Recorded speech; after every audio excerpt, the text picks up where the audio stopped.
कि अपन को सिलेबस पढ़ना कैसे है, एनसीईआरटी को पढ़ना कैसे है। जैसे यह भारतीय समाज, ठीक है, तो भारतीय समाज का पहले आपको सिलेबस देखना है कि यूपीएससी के सिलेबस में क्या क्या है। तो यूपीएससी के सिलेबस में 4 टॉपिक हैं भारतीय समाज के। पहला है भारतीय समाज की मुख्य विशेषताएं।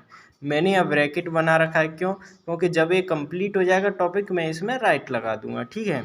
भारत की विविधता दूसरा है, भारतीय समाज पर भूमंडलीकरण का प्रभाव तीसरा है, और सामाजिक सशक्तिकरण, संप्रदायवाद, क्षेत्रवाद और धर्मनिरपेक्षता, 3-4 चीज़ें आपको पढ़नी है। सामाजिक सशक्तिकरण, संप्रदायवाद, क्षेत्रवाद और धर्मनिरपेक्षता। सिर्फ इतना आपको भारतीय समाज पढ़ना है। ये आपके सामने ये रहा आपका सिलेबस। अब ये नहीं कि आपने एनसीईआरटी ली, किसी ने कह दिया एनसीईआरटी पढ़नी है तो आप पूरी एनसीईआरटी पढ़ने बैठ गए, नहीं। उनमें से केवल ये टॉपिक आपको कंप्लीट करने हैं। मैंने पहला टॉपिक उठाया भारतीय समाज की मुख्य विशेषताएं। तो भारतीय समाज की मुख्य विशेषताओं में पहले मैंने लिखा कि इसमें कौन कौन से इसके घटक हैं, कौन कौन से कंपोनेंट हैं। तो इसमें विशेषताओं में अपन को क्या क्या पढ़ना है। तो भारतीय समाज की मुख्य विशेषताओं में अपन को पढ़ना है वर्ण जाति व्यवस्था, ग्रामीण संरचना, अभिजन संरचना, धर्म पढ़ना है, भारतीय समाज में अनेकता या विविधता, परिवार वंश परंपरा, प्रजाति या जनजातीय, और पित्रात्मकता या पितृता, और शिक्षा। ये आपको भारतीय समाज की मुख्य विशेषताएं पहले टॉपिक के ये सब टॉपिक हो गए, ठीक है। अब फिर अपन उठाएंगे सबसे पहले जाति व्यवस्था, और जाति व्यवस्था में अपन जातियां पढ़ेंगे। तो मैं अभी आपको पढ़ाऊंगा नहीं, मैं अभी आपको बताऊंगा कि आप सेल्फ स्टडी कैसे करनी है।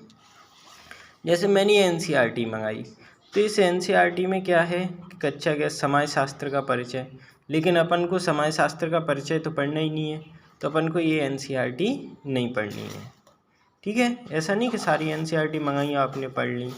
यह है 12th क्लास की एनसीईआरटी भारतीय समाज, और आपने सारे टॉपिक में देखा पढ़ना भारतीय समाजों की मुख्य विशेषताओं के बारे में ही है, पढ़ना भारत की विविधता के बारे में, भारतीय समाज पर भूमंडलीकरण के बारे में ही है। तो फिर अपन क्यों ना सिलेबस के हिसाब से भारतीय समाज के बारे में ही पढ़ें। अब भारतीय समाज में सबसे पहले भारतीय समाज की मुख्य विशेषताएं, जिसमें क्या क्या शामिल है, वर्ण जाति व्यवस्था, ग्रामीण संरचना, अभिजन संरचना। तो अपन देखते हैं अपन को ये टॉपिक इसमें मिल रहे हैं क्या।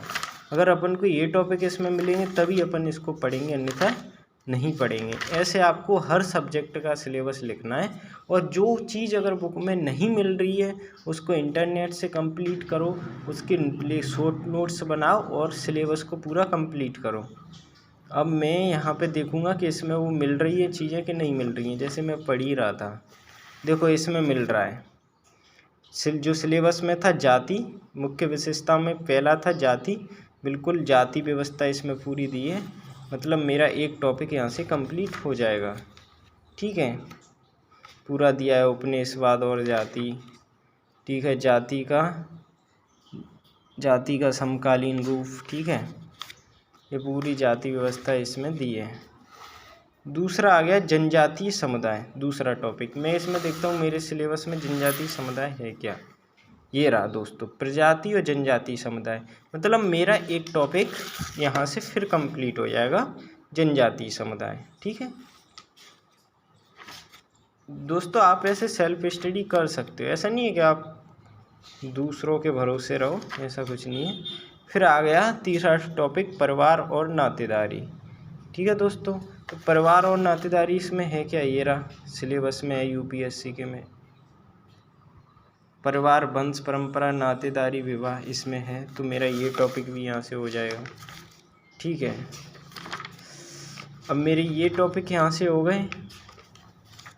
अब फिर मैं देखूँगा कि और क्या क्या चीज़ें हैं जो मेरी इसमें यूपीएससी के सिलेबस में दी हैं और इससे कंप्लीट हो सकती हैं, ठीक है। तो ऐसे आपको ये तो सारी वो और चीज़ें अच्छे से समझाई गई हैं जाति व्यवस्था की, ठीक है। अब आ जाओ ये भूमंडलीकरण, स्थानीय क्षेत्रीय राष्ट्रीय और अंतर्राष्ट्रीय बाजारों का गठजोड़। और जबकि हमारे इस सिलेबस में था कि भारतीय समाज पर भूमंडलीकरण का प्रभाव, मतलब ये टॉपिक भी यहाँ से हो जाएगा अपना, ठीक है।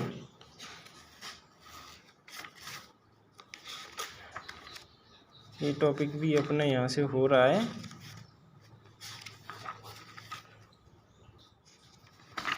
ठीक है, सामाजिक विषमता में आपका ये ग्रामीण संरचना और अभिजन संरचना, ये सारा सामाजिक विषमता, ये जो टॉपिक है इसमें सारा कंप्लीट हो जाएगा आपका सामाजिक विषमता में। जैसे जाति जनजाति और अच्छे से आपका कंप्लीट हो जाएगा अस्पृश्यता। ठीक है, और दोस्तों देखते हैं इससे क्या क्या अपना कंप्लीट हो सकता है जो अपने सिलेबस में है। फिर जैसे आपको कोई सिलेबस का टॉपिक अगर बुक में नहीं मिल रहा है तो कोई दिक्कत नहीं है, आप उसको ऐसा भी कर सकते हो। देखो, सांस्कृतिक विविधता एवं चुनौतियाँ। अब सांस्कृतिक समुदाय एवं राष्ट्र राज्य, और अपने पढ़ा था कि भारत की विविधता अपन को पढ़नी है, तो अपन को ये विविधता वाला भी टॉपिक मिल गया। ठीक है, सांस्कृतिक विविधता, इसमें सारी विविधताएं आपकी शामिल हो जाएंगी, भारत में जितनी भी विविधताएं हैं। ठीक है, फिर अपना टॉपिक था क्षेत्रवाद। देखो कहाँ था, ये था क्षेत्रवाद। तो क्षेत्रवाद भी यहाँ से हो रहा है। ठीक है, तो क्षेत्रवाद भी अपना हो गया।